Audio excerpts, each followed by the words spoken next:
You mentioned some of these people have big personalities. Sydney was really something to watch.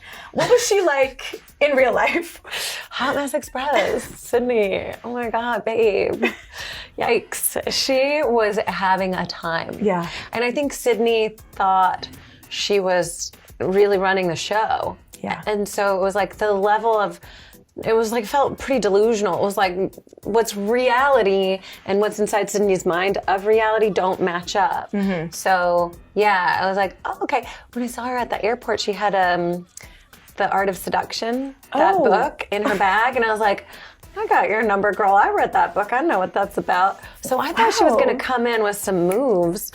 And then when I saw how she was operating, I was like, oh, she needs to keep reading. She needs to keep reading. I think we need her on another show, though. She was funny. I was very sad to see her go. I tried to keep her around. I'm like, we need her around for the chaos. Yeah. But, you know, people have minds of their own in these games. They do. These kids. What are you going to do with them? These days. What was your reaction when you saw him? I know you weren't necessarily so thrilled. Well, I was like, I don't really know that much about Dr. Will. I only know what I saw of him on Traders when he guest hosted the challenge in the creepy cabin. So I'm like, oh, he's an odd man. Mm-hmm. And also I know he's a Big Brother legend, so that's all I knew about him. And I was like, okay, well, he's another big threat coming into the game, so we can play together. Yeah. But then when he showed up in a tux and then spouted off all of these statistics about me, I was like, he's a stalker who makes weird fashion choices. This is not my guy.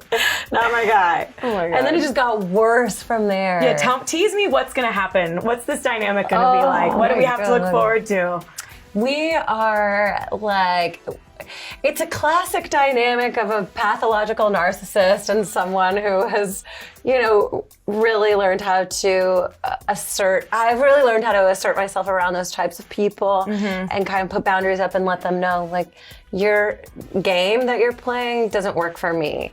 So this has to stop. Okay. So there is definitely going to be a power struggle that occurs between Will and I. And he doubles down and digs his heels in, and so do I.